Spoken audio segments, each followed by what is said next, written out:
Okay, so we want to build simultaneous equations based on the information provided, where we're given extinction coefficients for the pure samples A and B at both wavelengths, and the absorbance of the mixture of A and B at both wavelengths. So we can generate two simultaneous equations from the Beer-Lambert law, knowing the extinction coefficient of A at both wavelengths and the extinction coefficient of B at both wavelengths, assuming the path length L is equal to 1. So I'm going to simplify this by saying the concentration of A is equal to x and the concentration of B is equal to y. And I can now write out these two equations. 3.5 is equal to 80x plus 150y. 2.3, the absorbance of 500, is equal to 52x plus 100y. I'm going to type these two equations rearranged for x and y into Excel. So x and y are given there. And I now want to type those equations into Excel so Excel can calculate the formula. Before I do that, I need to turn off automatic calculations.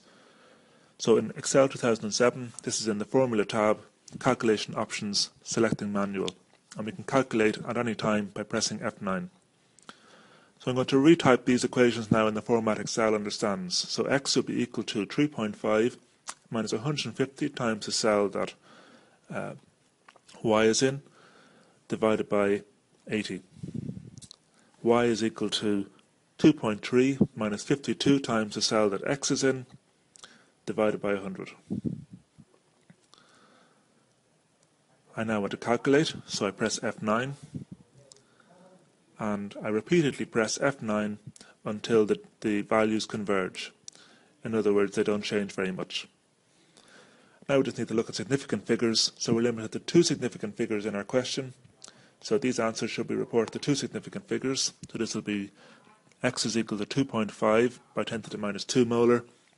Y, which is the concentration of B, is 1.0 by 10 to the minus 2 molar. Now in the next video I'll show you how to do this using matrices. It's a much more efficient method, albeit a slightly more complicated formula, but it's much more efficient. So I'm just reporting the values here and tidying up the sheet. And the last thing to do is to turn on automatic calculation again, because you'll need that for subsequent work.